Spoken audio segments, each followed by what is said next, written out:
Second to three, Gold and Black Live, joined by Tom Dienhart, who has been busy covering Purdue football. 5 spring practices under the belt. Jeff Brom talked on Wednesday after the 5th practice. Purdue will take a little bit of a break before coming back to practice after spring break. But just your overall impressions, Tom. Obviously, the coach is pretty close to the vest about what it's all about, but he certainly has some things he wants to get done, even though injuries and the regular cast of characters, some of them are not present. Yeah, that's the big thing, Alan, or just the guys not practicing, buddy. I mean, you have a pretty good starting lineup of the guys who are on the sidelines right now. Just quick highlights to give people a real quick overview of some of the key personnel missing. Corey Trice, Jamari Brown at cornerback, Jalen Graham, probably maybe your best player on your team, if not Aiden O'Connell. Lawrence Johnson's out. Eric Miller's out. Brock Thompson's out. TJ Sheffield's out. Cam Craig's out. Dylan Downing's out. I mean, you can go on and on. It's a long list of very key players. So that's been a big overarching thing to keep in mind and use to temper anything you see during spring football. Good opportunity for youngsters to get a lot of quality reps right now, which is always good for a football program. And I think another big storyline, Alan, has been the transfers and the newcomers, right? Yeah. Chance to get your first look at these new faces, if you will. 7 transfer portal additions, 5 early enrollees from the high school ranks.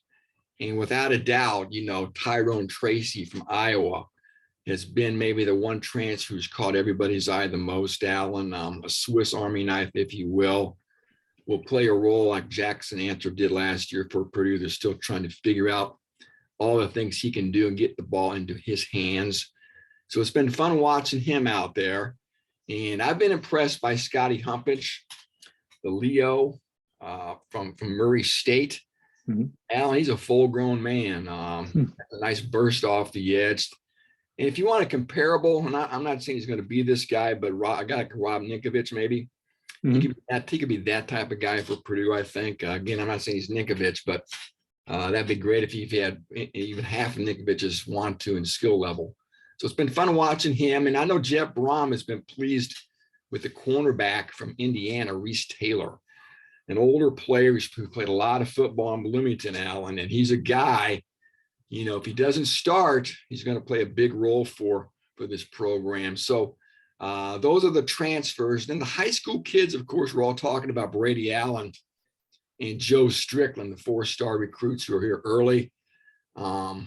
We all think Allen's going to redshirt, obviously. It's a chance for Joe Strickland to get on the field, I think. But I'm going to say this. Don't expect him to be George Karlaftis right out of the gate here. He's still very talented, Allen, but I think a lot of expectations are being put at his feet because, of course, he's supposed to take Karlaftis' spot, right? He's very skilled, so that's going to be a fun guy to watch continue to develop. And I'll tell you what, too, buddy, the kid from West Lafayette High School, Mo Amanade, 6 foot, 285 pounds. Allen, he's awfully hard to block. I know Mark Hagan likes him a lot. And I think there's a real chance that he's going to get on the field this year because, they got good depth. You want good depth on your defensive line. They've got good depth. I think Mo could be a guy that plays maybe 10 or 12 snaps a year this year. He's just relentless playing that nose tackle spot. Hard to block. Yeah, well said. And, it's interesting because they've talked, Jeff Brom and others have talked really openly about how the defensive line is maybe one of the strengths of this team. And who would have thought that?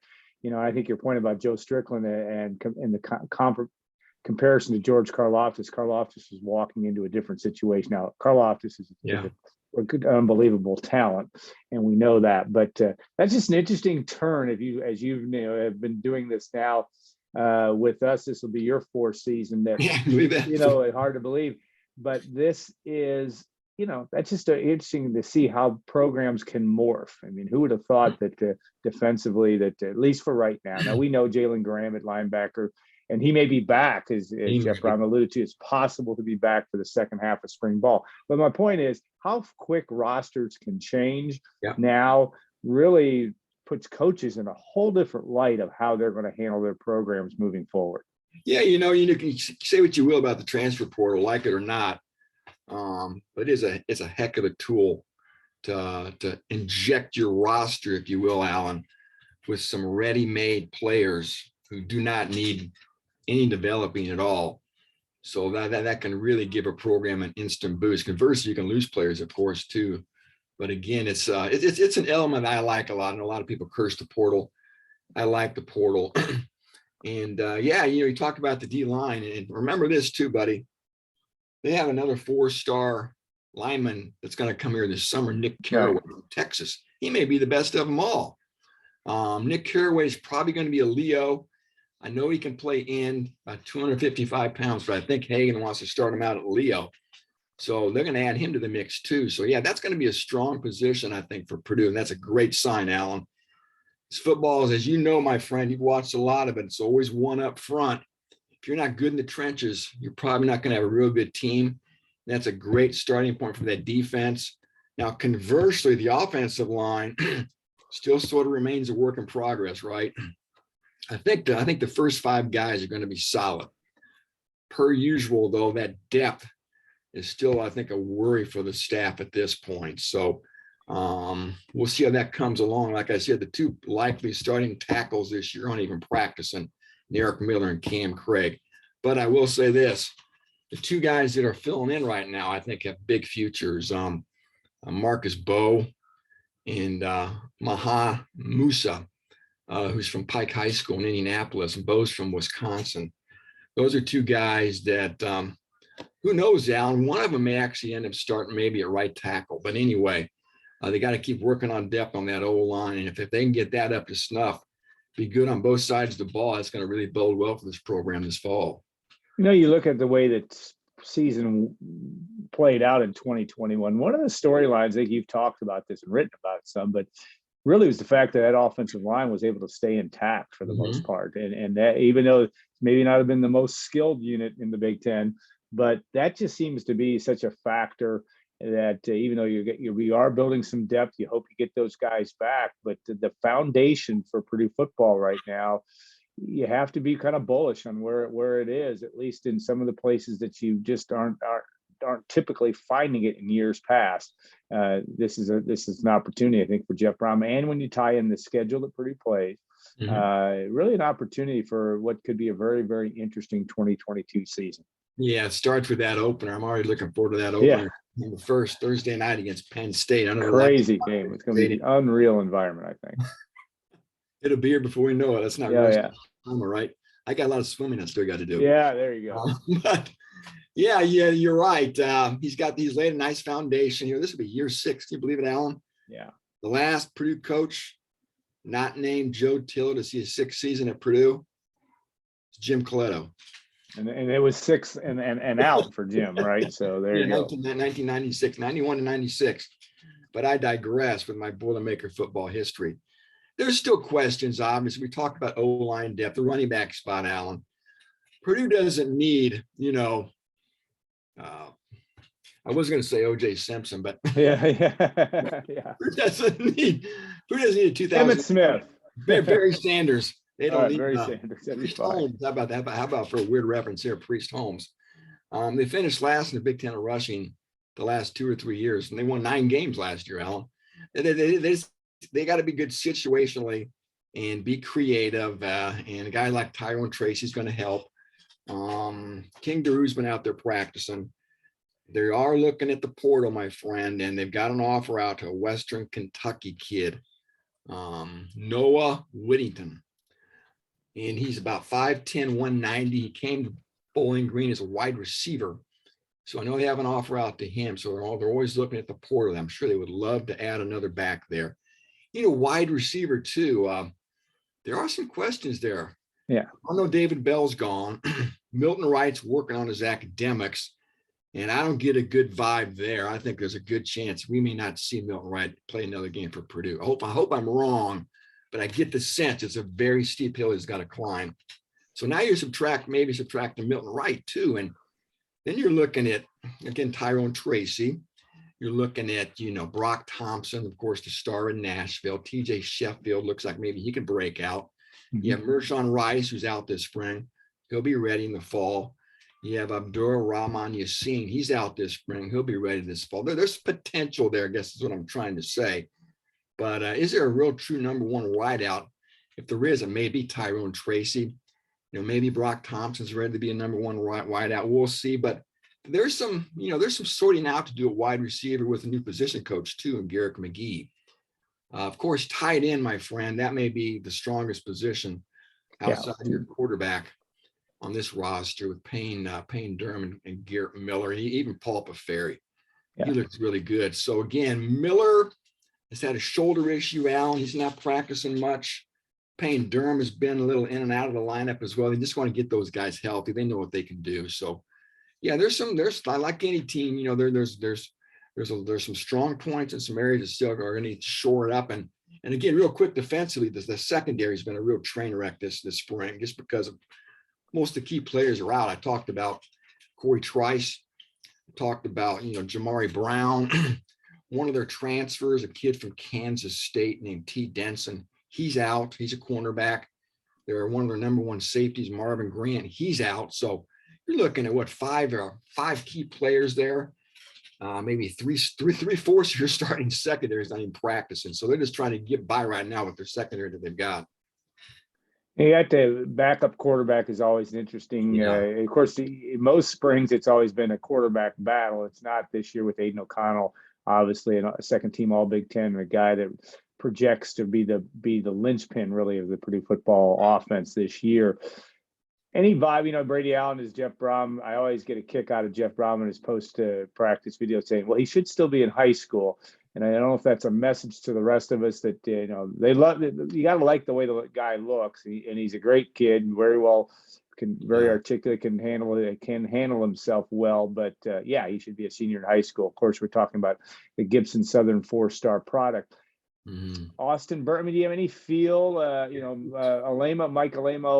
Michael Alemo obviously entered the transfer portal, took his name back, came back to Purdue, or decided to stay and do spring practice here. Any feel for that? I know you're not seeing scrimmage situations, but what any vibe there at least? Would Austin Burton be the leader in the clubhouse here, or what do you think? I'd have to say so, Alan. This would be his 6th year playing college football. Of course, he had 3 at UCLA. Started the game there in 2019 against Oregon State. This will be his 3rd year at Purdue already. I can't believe it. Yeah. He's played more than Alemo, even at Purdue, for what that's worth. Alemo still hasn't thrown a pass in West Lafayette. Both have a pretty similar skill set, I'll be honest with you. Similar builds. They're both pretty good athletes. They have strong arms. Maybe they're not the most accurate passer, Allen. Maybe each still isn't quite decisive enough as a decision maker. Doesn't always get to that second or third level read. So again, I think their strengths and weaknesses are pretty similar. All things being equal, I think I would give the edge to Burton at this point.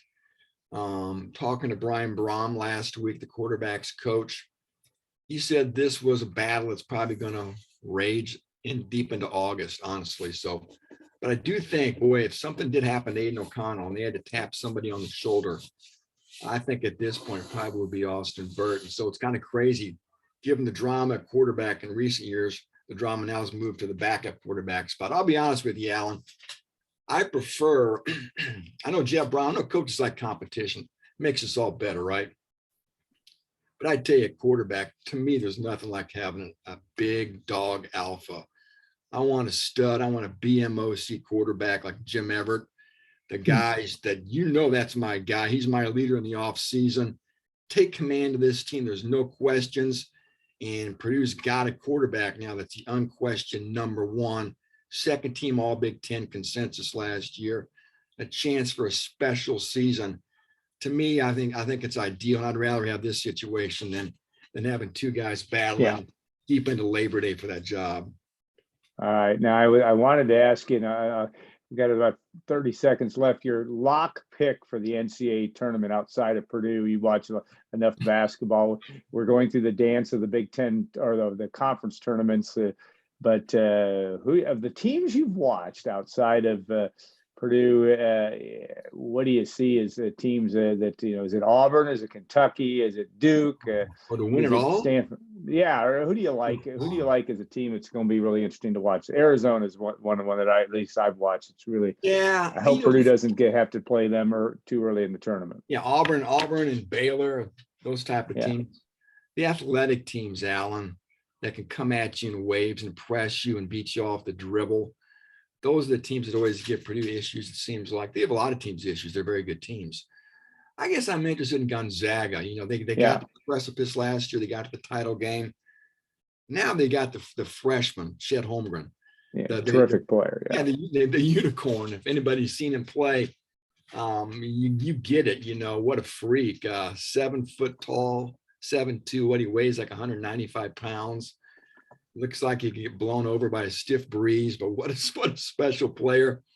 And I always like the smaller schools, Tim. I'm an underdog guy, and I always kind of root for the underdog my whole life. And I still perceive Gonzaga as an underdog. I know they've had good success for 20 years or whatever. I remember when Purdue beat him like in the 2000 tourney. So they've been making waves for years, almost a generation, and they're kind of starting to finally hit the high notes, right? And it'd be kind of fun to see them punch their ticket and cut down the nets. Anybody but a blue blood, Alan. Duke, I'm praying for a Duke first weekend upset. Kentucky, all the Kansas, the cheaters, and Lawrence, But yeah, any underdog, and Gonzaga is a team because of Chet Holmgren. I think it's going to be a national story, obviously. High seed, and again, a freak athlete. Yeah, an impressive 13-point win over St. Mary's in their conference on Wednesday. If it can't be Purdue, I think it's going to be there. And again, we'll see how the Boilermakers do not only through this weekend, but through the NCAA tournament. All right. Well, Tom, thanks for your wisdom as always. We appreciate it. Want to thank our friends at WLFI for accommodating us for this show a little bit earlier in the day on Friday. We'll all be watching Purdue tonight at 9:00 as the Boilermakers play in the third round, I guess you'd call it, the quarterfinals of the Big Ten tournament. And want to thank Brian Newbert and Jerry Palm also for joining us today. We will be back in a couple of weeks, not next week as the NCAA tournament, but for Golden Black Life. I know you'll be all waiting for that with bated breath, but we'll also thank our sponsors, Triple X, and State Farm agent Trent Johnson, Hilton Garden, and of course, Gordon Jackson, and the crew at WLFI. So have a great week, everybody. Enjoy all the basketball. Tom, rest up you'll be back for spring football after that. But it's always a fun time of year to see what happens. Selection Sunday is always interesting. That'll be here in a couple of days, and we'll look forward to that as well. Have a great week, all.